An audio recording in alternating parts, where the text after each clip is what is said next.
All right, so everyone should be here at the Jupyter Notebook, and this is your introduction to Python programming.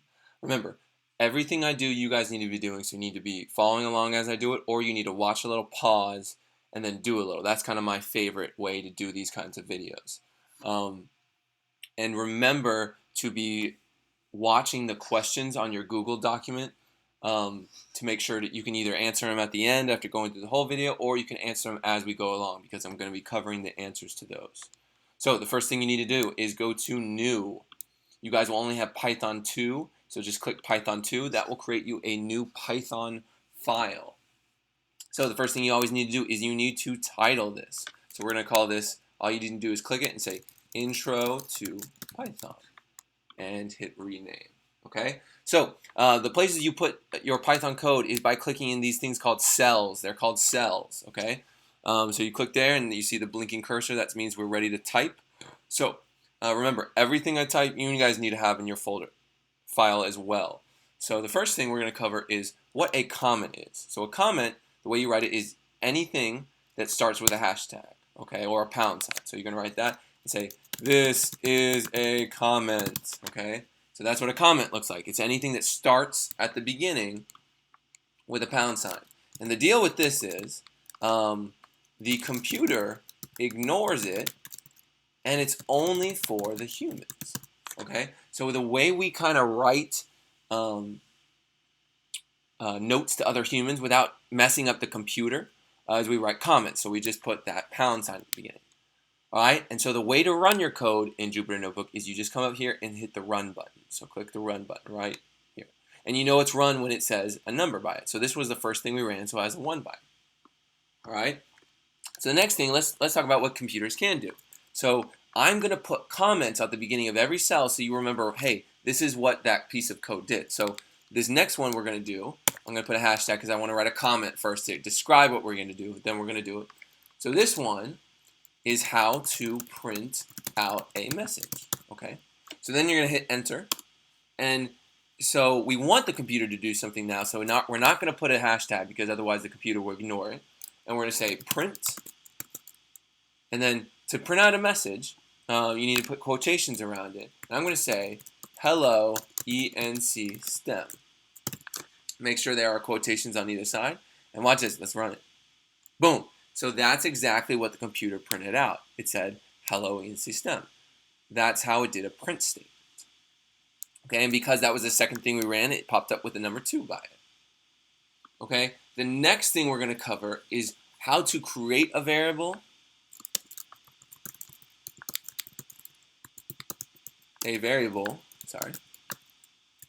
and then print what is inside of it. So this is a question on your sheet. Make sure a variable is just something that stores a value inside of it. So if you need to, pause the video and go answer that question. So an example is you need to give the variable a name. So I'm going to give it message. Message is going to be my name. And to put something inside the variable, you say equals. And so the thing I'm going to put inside message is this statement, hello everyone. And whenever you sort of write messages that are words, you need to put quotations around it like I did here. And then to see what's inside of it, you can just say print message. So what the computer is going to do, it's going to print whatever you stored inside of this variable. Let's run it and see what happens. Boom, exactly. So what happened is we put the message hello everyone in the variable called message, and then the print message thing just made the computer print out whatever we stored inside of it. So another example, we'll say this is example 2 of creating variable and printing out what is inside of it. Is if you say, we can call a variable anything. We can give it any name. So we're going to say x equals 5. So now I stored a number in it. And because it's not a word, we don't need those quotations around it. And then watch. I'm going to say print x. And then I'm going to go run it. Boom. Okay, so then that prints out 5 because I stored 5 in x. Another cool trick, and this is one of your questions as well, is if I want to rerun all of my code, instead of just hitting run, I can go to kernel, restart, and run all. And watch this. You're going to say yes, restart and run all cells. It's going to, boom. It's actually super fast, but it reran everything, okay? Because watch, if I change this to hello everyone, exclamation point, watch, kernel, restart and run all cells. Boom, it reran everything, and now you see an exclamation point by there. So next thing is, we're going to add a comment. You can combine variables that are the same type. So you can combine numbers with numbers or words with words. Okay, so watch this. Here's an example.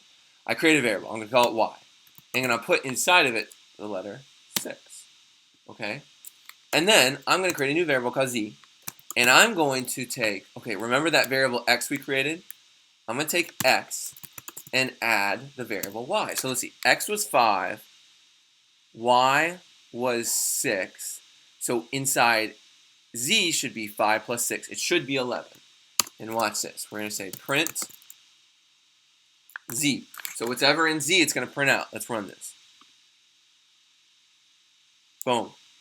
Perfect. So it did print out the message 11 because that's what was in z. Watch this. Let's try this again, except let's do it with words. So I'm going to call a variable word1 and set it equal to hello with a space after it. And I'm going to set word2 equal to students, exclamation point.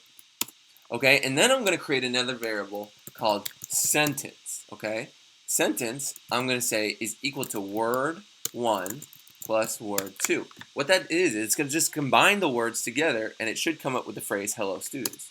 So watch, let's see if it works out. Print sentence. Okay, we'll run that. Boom. So it printed out 11 because I said print z, which was 5 plus 6. And the other one printed out hello students because it printed out sentence, and sentence had word1 plus word2. So it just combined them. The other thing is you can kind of combine them without creating new variables. Like if you wanted, you could say print word1 plus word2, and it should give you the same thing. There you go. So because sentence was just word1 plus word2, if you did that or you did that, it comes out to be the same thing. All right, the next thing is, here's the deal. It matters if you uppercase or lowercase the word. So put this in all caps. It has to be exactly the same. Because watch this. I'm going to say print, and notice the print is always in lowercase, okay? Word 1. But instead of that, I'm going to change it to an uppercase W. Sorry. Uppercase W. And watch this. I'm going to try to run this, and let's see what happens. Uh-oh. It says name error. Name word1 is not defined. That is true. We have never created a variable with an uppercase W. We have one with a lowercase w, but it needs to be exactly the same. So watch this. If we change the W right there and hit run, it just comes out with hello. And that's because we kept it the same exact spelling. All right, the next thing we're going to do is we can store multiple numbers in a variable at once. And this is called an array. So here's an example. So you could say, let's call this, we'll give it a name, my array. So I just use an underscore. That's if you use shift and the little minus button. Equal to bracket 1, comma, 2, comma, 3, comma, 4, comma, 5. And watch this. If I say print my underscore array, let's see what happens. We're going to run it. Boom. So inside that variable, I stored 5 numbers. So it's not like you could just store one number per variable. You can store multiple. Okay, so now we're going to get into this thing called a function. So a function we use is when we want to do a bunch of commands over and over again. Okay, so watch this. This is the way we do it. So whenever you create a function, you write the word def. And you're going to see, when you spell it right, it turns green like that. And we're going to create a function called happy underscore birthday. So watch this. And then you have to put open parentheses, close parentheses, and then colon. All right, so now when you hit enter, watch. This is kind of interesting. It's not going to go to the next line. It's going to go to kind of like an indented line, which is about 5 spaces in. Don't keep it right there. Don't hit backspace, okay? So the thing we want our function to do is we're going to say print. Let's print a message. We're going to sing the happy birthday song. So how does the happy birthday song go? It goes, happy birthday to you, okay? And then it goes, happy birthday to you. So it's the same word. So we're going to actually, watch this. We are going to copy, hit enter, and we're going to hit paste. Because that's how the song goes. It goes, happy birthday to you, happy birthday to you. And then, watch, let's paste it again. Happy birthday, but it doesn't go to you. We're going to say, dear ENC STEM. And then it finishes up, happy birthday to you. So let's just copy the same line. All right. And so here's the deal. Functions by themselves, when we define a function, it doesn't do anything. So watch this. When we hit the run button, oh, it didn't do anything. But then we can call the function. So we'll say, by putting the name of the function, it executes all the lines of code. So by just putting the name of it, it's going to do all the lines of code. And the way we do that is we just write the name, happy underscore birthday, because that's what we said it was, right? And then we just open, close parentheses. And watch this. Now when we run this, look what it prints out. Happy birthday to you, happy birthday to you, birthday dear ENC STEM, happy birthday to you. Okay? So this is kind of cool. And we can write lots of different functions. So what I want you to do is, now we can have these things called functions, can have what these things called inputs, or these things called arguments, that allows it to do something slightly different based on the inputs. So what we're going to do is we're going to copy this whole thing. Hit enter. Remember, the computer ignores these things with hashtags. And we're going to hit paste. Okay? So now, what we're going to do now is we're going to add these arguments called name, and this argument called last message. Okay? So now, watch this. We're going to alternate slightly. We are going to do this. We are going to get rid of ENC STEM. So remember, beginning quotations, end quotations. And we're going to add the plus button and say name. So whatever the person gives us as its name, we're going to say happy birthday, dear, and then whatever the name they gave us. Happy birthday to you. And then we're also going to print out, watch this. We're going to copy this. We're going to print out whatever last message it wants us to print out. And then it'll print that out after singing the whole song. So just again, remember, whenever we define the function, it doesn't do anything. Watch. We're going to run it. Nothing happens. But then when we call its name, it's going to do something. So watch this. We're going to create some variables we are going to use for later. Okay? So I'm going to create one variable called name _1, and that's going to be LeBron. So we're going to, for those of you who know LeBron, the basketball player, and we're going to create another name called Steph. He's another basketball player. And then we're going to create a message. I'm going to call this message1. It's a variable. We're going to store eat some cake. It's going to be a message like that. And then we're going to create another message called don't eat too much cake with an exclamation point. Okay? So these are just storing variables we're going to use later. And we're not printing anything out. We're not running any functions. So watch this. When we run it, nothing really happens. And so you might be asking yourself, Mr. Charlie, why are we writing stuff that's nothing's going to happen? The deal is, watch this. Now that we have a function, watch it. We can write the name happy birthday, and watch this. We could write name1, comma, message1. So what's that going to do is it's going to send, okay, name1. That was LeBron. So it's going to send LeBron to the function. And 1, it said eat some cake. So it's going to send that to the function. Watch. It sends it to the function. It says happy birthday to you, happy birthday to you, happy birthday, dear. And the name we sent it, name 1. Okay, that was LeBron. So happy birthday, dear LeBron, happy birthday to you. And then it's going to print out the message we sent. So we sent message 1. Message 1 said eat some more cake. Or eat some cake. So it's going to print out eat some cake. Watch this. Let's run it. Boom. Happy birthday to you. Happy birthday to you. Birthday, dear LeBron, because that's what we sent it. We sent it name 1. Happy birthday to you. And then the last message was, we sent it message 1, eat some cake. So let's try it again. Watch. We can copy and paste this. And another way to copy and paste is Control C. Okay, so watch this. Hit that. Hit Control, hold that down, and then at the same time, hit C. And then if you hit Control V, so Control and hold down Control and then hit V, it pastes it. So that's a quick way you'll see me pasting things. So let's watch. Let's change the name to name 2. So instead of LeBron, Steph, and let's change it to message 2. So instead of eat some cake, it's going to say don't eat too much cake. We're going to run it. Boom. So look, now it changed the message a little. So instead of dear LeBron, it says dear Steph. And instead of eat some cake, it says don't eat some more cake because it said message 2, which was that guy. All right. So the other thing you can do is, if you wanted, just to make sure you were doing it the right way, you see how the input, it was name? You could say name equals name 1, just so the computer makes sure to know, hey, the name we're sending it is name 1. And then the other one is last message. So watch, you can copy that name. That's the name of the argument it's looking for.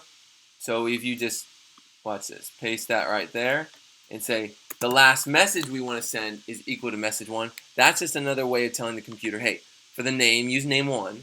For the last message, use message 1. And watch, when we hit run, it is exactly the same as the first one. This one, just, you had to make sure to put them in the same order they came in. So name came first, so you had to put name. Last message came second, so you had to put the message second. This one, you're just making sure the computer knows, hey, put the name in name 1 in name. Put message 1 for the last message. Okay, so awesome. We wrote our first function and we used it. So now what we're going to do is, if we wanted other people to use our function, we could create what's called a library. A library is just a bunch of code that someone else has written. Okay? Oops, forgot my Y. Library. So, if you want to use someone else's code, you must import the library. Okay? So, watch this. There's this really famous library for that some really smart guy wrote called NumPy. NumPy allows us to do a lot of math things in Python. So the way you import it is you say import the name of the function. So we're going to call it, so the name of it is NumPy. That's the because it stands for number and Python. So it's combined NumPy. And NumPy is kind of long to write. I don't like writing as much that NumPy because we'll have to write the name every time we want to use it. So instead, I'm going to give it a nickname. We're going to say as NP. So instead of every time I want to use it calling it NumPy, now we can just call it NP. So here's something you can do with it. You can create a matrix that we covered in today's lecture using NumPy. And the way you do this is, again, let's create a variable. We're going to put it in a variable. I'm going to call this y. Okay? Say y equals, and then I'm using the library, so I'm going to say NP. That was the nickname we gave it. And the way you do it is array, and the way you create an array, watch this. You just give yourself some space. You create open and close brackets. So you do open parentheses and close parentheses. Open bracket, close bracket. And then to make the matrix, you just do, like if you want the first row being 1, 2, you just type bracket 1, comma 2. And then if you want the next row, you type comma 3, 4. Okay? That's how you do it. And watch. Now let's make sure we did it right. We're going to print y. Okay? And hit run. Boom. Okay, so that's what it printed. It printed 1, 2 as our first row, and then 3, 4. Awesome. So what we can do is let's do basic math that we learned with matrices using Python. So here's an example. Here's what we're going to do, an adding example. So we're going to say this matrix 1 is equal to npi.array. So we're doing the exact same thing. And we'll do, okay, open, close, parentheses. And we'll do open, close, bracket. And then if we want to create our matrix, let's create just one row, and we'll call it 4, 2. Okay. And then watch. Let's create another matrix. Watch. This is the beauty: is that you can hit Control C, Control V. You have to give the variables different names, or else they'll overwrite each other. So let's call this matrix 2, and let's change it to -2 and 6. And then what I want to do is we're going to use what we've kind of been learning the whole time. We're going to print out matrix 1 plus matrix 2. So what should happen is, we learned this in our matrix lecture, is it should add just each element. So 4 plus -2 should give us 2. 2 plus 6 should give us 8. So let's see if that's what it gives us. Boom. Yep, 2, 8. Watch this. Let's try a subtracting example. Okay. Let's call this, watch this. You can just copy Control C, Control V. Let's change this guy. Let's make a 2 by 2 matrix. So 5 and 3. And then let's go comma 5 and 1. Awesome. And let's print it out to make sure we did it right. So we're going to print out matrix. Oops. Let's make it another thing. Let's make it matrix 3. Okay. Let's run it. Okay. Yeah. 5 3 5 1. Perfect. Let's copy all of that. And let's do matrix 4. Let's make this guy -6 and 0, 1 and -4. Okay, so let's print out. We need to make sure to print out matrix _4. So let's print out that. Okay, boom. That was the first one. That was the second one. So what we're going to try to do now is let's make an output _matrix. And we're just going to say that's equal to matrix 3 minus matrix 4. And then what we're going to do is we're going to print the output matrix. So what this should do is it should subtract all the elements in the matrix and then print out the final one. So 5 minus -6. 2 negatives in a row because of positives, so that should be 11. 3 plus 0 should be 3. Or 3 minus 0 should be 3. 5 minus 1 should be 4. And 1 minus -4, so that becomes a positive, should be 5. Let's see if that's what it gives us. Yep, 11, 3, 4, 5. Perfect.